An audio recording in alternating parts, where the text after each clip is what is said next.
The Seiberling Mansion is a legacy of the Indiana gas boom era and bears the name of its first residents. Our story begins in 1886 when a huge reservoir of natural gas was discovered under east central Indiana. It kicked off the Great Indiana Gas Boom. In Kokomo and Howard County, business leaders offered free gas and cheap land to entrepreneurs who would locate a manufacturing business here. Monroe Seiberling and a group of Akron, Ohio investors accepted the offer in 1887. They became one of the first manufacturers in the state to use the natural gas for large-scale industrial production. Seiberling built the Kokomo Straw Board Factory, which the Kokomo newspaper called the largest factory in Indiana and the largest straw board factory in the country. 20 to 30 tons of straw were processed into cardboard boxes every day. Seiberling and his investors sold that factory and built the Diamond Plate Glass Company. Like the straw board plant, it was said to be the largest such factory in the country. For the time, it was colossal, capable of producing more than 1 million square feet of glass every month. Seiberling then organized a second, even larger glass plant in Elwood, along with Hartford City Window Glass Company, the Indiana Rubber and Insulated Wire Company in Jonesboro, and a tin plate plant at Elwood. The Tin Plate Company was the first of its kind, bringing a new industry to the U.S. Construction of Seiberling's home began in 1889. The mansion cost $50,000, roughly $1.5 million today. It has 5 levels, 27 rooms, and 10,180 square feet of floor space. The architect was Arthur LaBelle of Marion, Indiana, and the contractor was Ike Smith. Ike hired 35 stonecutters, but said the job only required 25. He figured that 1/3 of them would be drunk on Monday mornings. In fact, one Monday, only 2 showed up. The architecture is a mixture of Romanesque Revival and Queen Anne styles with Moorish embellishment. Romanesque Revival architecture is characterized by rough stone blocks, arcades, and round towers crowned with cone-shaped roofs. The Queen Anne style includes slate roofs, wraparound porches, and bay windows. When construction began in November of 1889, local residents saw a great barn-like wood structure go up, large enough for construction to continue inside throughout the winter. In the spring, the barn was removed and the mansion revealed. It took another year to finish before Sarah Seiberling and the children arrived in October of 1891. The Seiberlings' time in Indiana was short, but they left an enduring impression. In 1895, the family left Kokomo and moved to Peoria, Illinois. Residents changed quickly over the next decade. 7 different men were listed as tenants or owners, among them 3 ministers, 2 doctors, and a dry goods store operator. One of them even attempted to raffle off the mansion. In 1905, Franklin Miller purchased the mansion. He earned a fortune in the patent medicine business. The Cora B. Miller Company was named after his wife, and advertisements carried the image of the mansion across the country.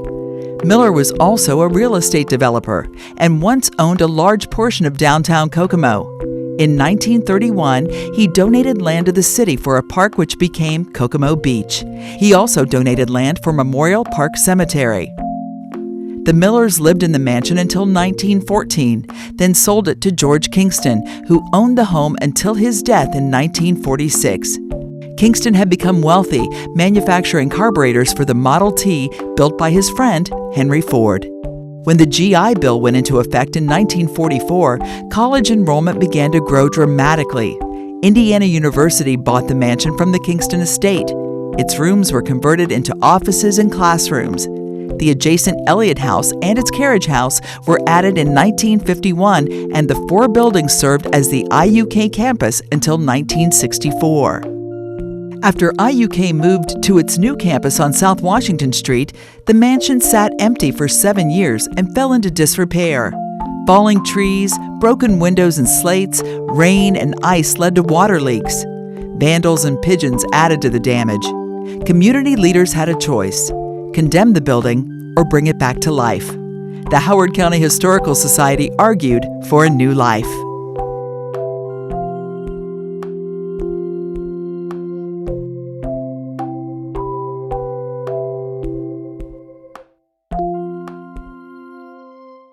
In 1971, the mansion was added to the National Register of Historic Places following its nomination by the Historical Society.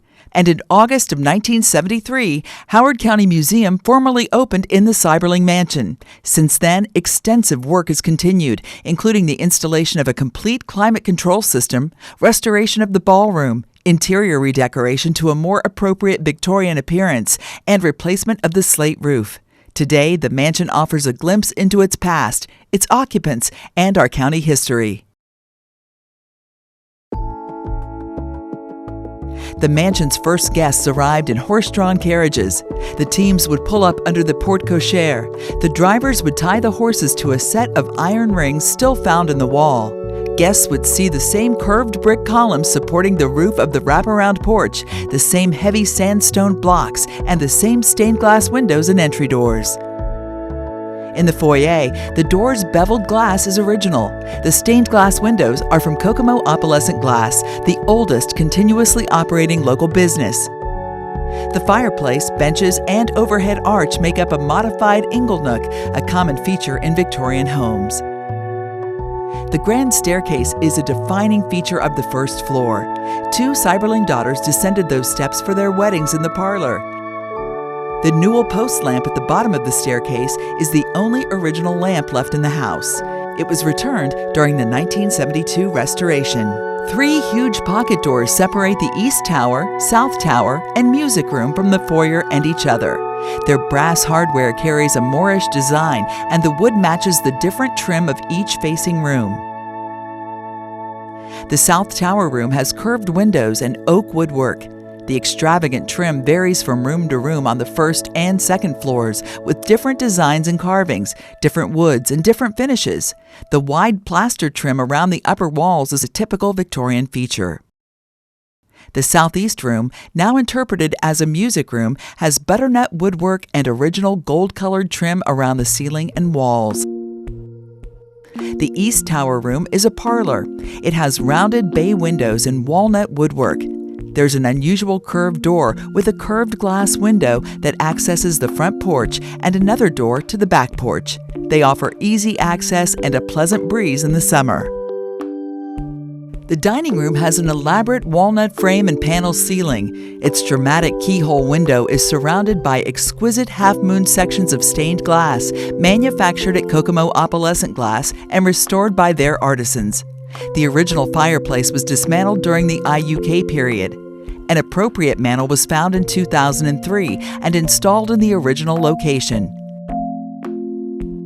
In 2003, we discovered evidence of a butler's pantry that originally connected the kitchen and dining room. A set of cabinets that may have been original to the house were moved into the pantry when it was recreated. The cabinets carry the label of an Akron, Ohio furniture company and may have been a part of a known shipment carrying all the family's interior furnishings and accessories from Akron to Kokomo. The original kitchen and its pantry would probably have been very plain. The walls were altered by IU to create a classroom, and the Historical Society used it for a gift shop in the 1990s. The original icebox was uncovered and restored in the east pantry. It has a small door opening onto the back porch, which allowed delivery of ice blocks straight into the icebox. The kitchen you see today is nothing like the original, but the upgrades allow for special programming. Returning to the front staircase, the mirror on the first landing is probably original. The BB gun pits in the mirror are left over from the 60s. Back in 1891, the steps to the second floor would have been much brighter thanks to natural light from a keyhole window above the porte cochere. IUK removed the window when it extended the front stairs to the third floor.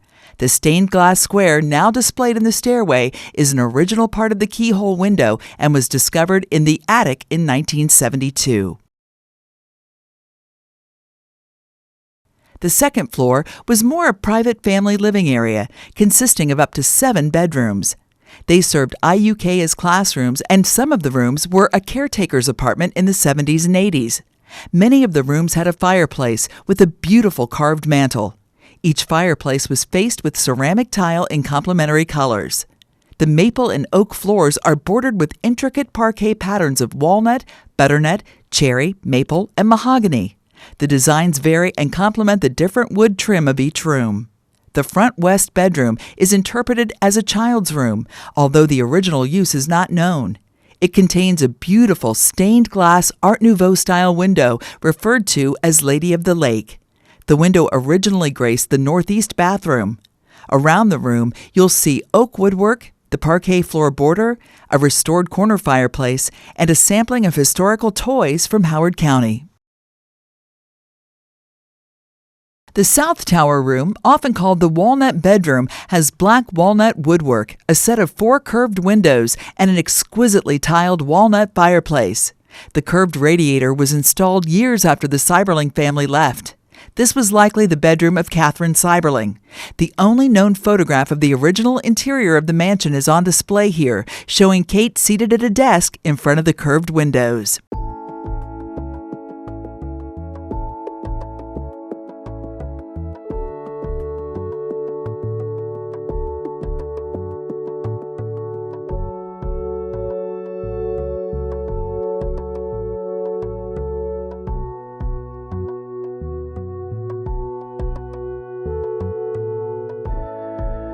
In the southeast corner bedroom, overlooking the porch and Sycamore Street, the butternut woodwork gives the room its present-day name. The carvings on the fireplace mantel, doors, and windows are the craftsman's fanciful rendition of flowers. The overhead brass light fixture was made during a time of transition from gas to electric lighting. The arms pointing upward held gas lamps, and the arms pointing downward were for electric lights. The East Tower room has oak floors and another set of curved windows. Through the windows, you can observe the year 1890 in the masonry facade on the east side of the mansion. This room has suffered some of the worst water damage over the years due to its conical roof. The northeast bedroom connects to the second-floor bathroom, which has been modified several times over the years. It's said that the extra-large bathtub used there by George Kingston was removed and found its way to the residence of IU Chancellor Herman Wells. A section of white terrazzo tile flooring was revealed during renovation work and has been left as a visible reminder of the past.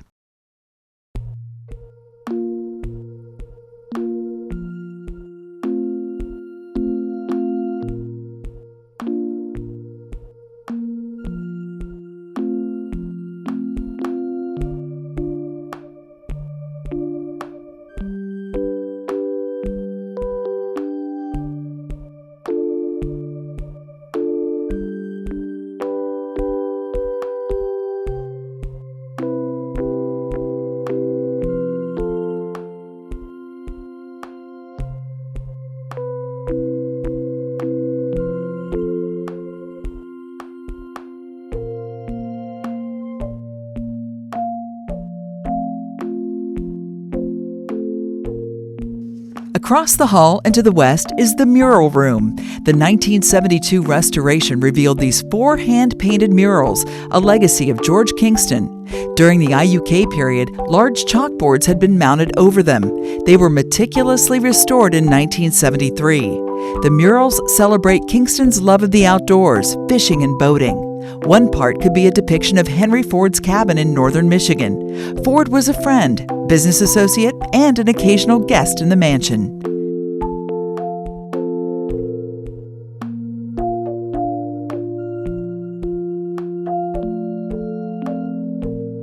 At the northwest corner is a room often called the servants' room due to its lack of decoration and location near the back service stairs.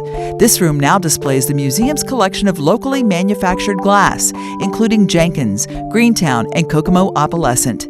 One outstanding feature is a chandelier manufactured by the Burnique Glass Company of Kokomo.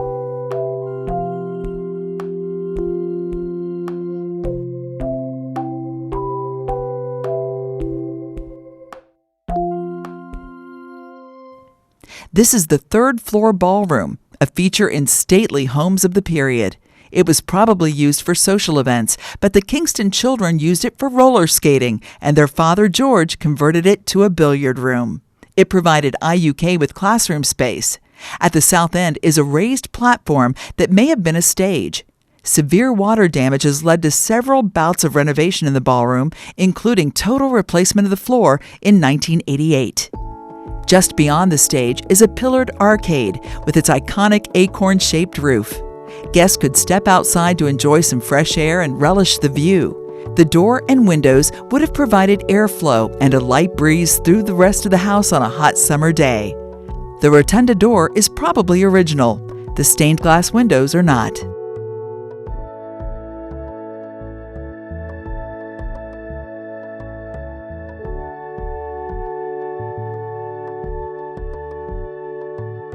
The ballroom's large alcove has been called a fainting room.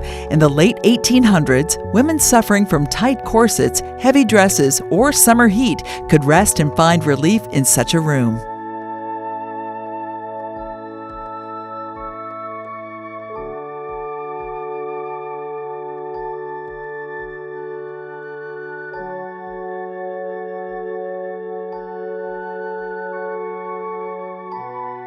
The front staircase was extended to third floor by IU for student access and safety. Before then, the back service stairs from the kitchen may have been the only access to the third floor. At the top of those stairs is a tiny alcove whose purpose remains a mystery. Its only entrance is through a closet.